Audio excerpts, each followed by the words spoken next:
اللہ ہے، اس ذکر کو بچانے والا اللہ ہے، اور یہ ذکر تا قیام قیامت رہے گا، اور یہ ذکر نہ کبھی ختم ہوا ہے، یہ ذکر نہ کبھی ختم ہو سکے گا۔ 1400 سال سے یہ ذکر چل رہا ہے، اور 1400 سال گزر گئے ہیں، نہ کبھی ذکر رکا، نہ کبھی ختم ہوا۔ میں یہی بتانا چاہتا ہوں بھئی اگر ذکر حسین کو روکنا چاہتے ہو، لوگ سمجھتے ہیں شاید ان مجالس سے ذکر حسین ہے، شاید ان جلوسوں سے ذکر حسین ہے، یہ مجالس رک بھی جائیں، یہ ذکر رک بھی جائے تو بھی ذکر حسین نہیں رکے گا۔ اگر ذکر حسین کو روکنا ہے تو مسجد کی مینار سے اذان کو روکو۔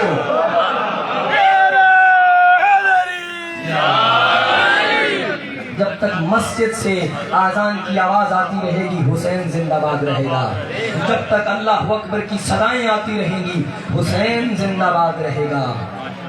اور پھر ایسے نہیں، علی کی بیٹی نے جو خطبہ دیا خدا کی قسم شریکت الحسین قرار پائی، اور ایسے نہیں شریکت الحسین بلکہ حسین کے مقصد میں برابر کی شریک تھی علی کی بیٹی، شریکت الحسین قرار پائی۔ اور پھر وہ یزید کا دربار، جس یزید دربار میں شراب کے نشے میں مخمور تھا، اور پھر جب علی کی بیٹی دربار میں آئی تو مخاطب ہو کے کہا بتا تو نے اللہ کو کیسا پایا، تیرے بھائی کو قتل کر دیا، تیرے بھائیوں کو شہید کر دیا، جوان قتل ہو گئے، بتا تو نے اللہ سے کیا پایا؟ کہا ما رأیت الا جمیلا، میں نے اللہ سے اچھائی کے علاوہ کچھ نہیں دیکھا۔ اور پھر اس وقت وہ یزید جو اپنی فتح کے نشے میں جھوم رہا تھا، علی کی بیٹی نے یہ وعدہ کر دیا یا یزید کہ بدعیدک وسعیک وناصر جہدک فواللہ لا تنہ ذکرنا ولا تمیت وحینا۔ اے یزید جتنے مکر و فریب کرنا چاہتا ہے کر لے، اے یزید جتنے ہیلے کرنا چاہتا ہے کر لے، علی کی بیٹی یہ وعدہ کر رہی ہے تو کبھی بھی ہمارے ذکر کو ختم نہیں کر سکے گا،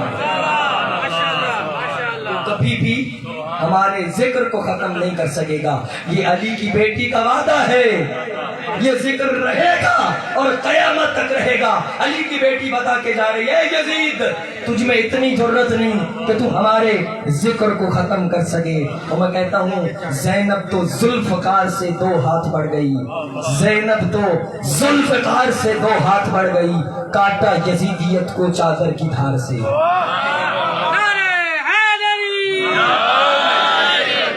تو شاعر نے کہا ملتا نہیں سہارا یزید کو، زینب نے اس طرح سے اجاڑا یزید کو، اور عورت جنگ نہیں کر سکتی تھی اس لیے خطبوں کی ذوالفقار سے مارا یزید کو۔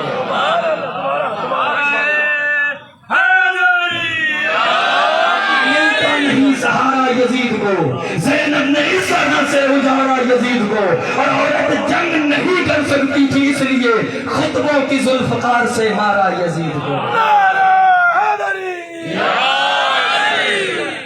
خطبوں کی ذوالفقار سے مارا یزید کو۔ وہ خطبے دیے کہ وہ یزید جو تھوڑی دیر پہلے اپنی فتح کے نشے میں جھوم رہا تھا، ایک خطبہ علی کی بیٹی کا اور ایک خطبہ سید سجاد کا، یہ 2 وہ خطبے تھے جن خطبوں نے ایسا انقلاب برپا کیا۔ تھوڑی دیر پہلے اپنی فتح کے نشے میں خوش ہونے والا یزید جب سید سجاد نے خطبہ دیا اور دیکھ کے بتایا، وہ شام کے لوگ جو نہیں جانتے تھے نا، توجہ میری طرف رکھیے گا، وہ شام کے لوگ جو نہیں جانتے تھے کیونکہ ممبروں سے 40 سال تک علی ابن ابی طالب کو گالیاں دی گئیں، 40 سال تک ممبروں سے سب و شتم کیا گیا، لیکن پھر جب وہ مرحلہ آیا، وہ مقام آیا کہ اب تعارف کروایا علی کی بیٹی نے۔ کیسے تعارف کروایا؟ علی کی بیٹی نے بھی تعارف کروایا، اور پھر تعارف کروایا سید سجاد نے۔ کیسے سید سجاد نے تعارف کروایا؟ پڑھ کے کہا بسم اللہ الرحمن الرحیم۔ سید سجاد نے وہ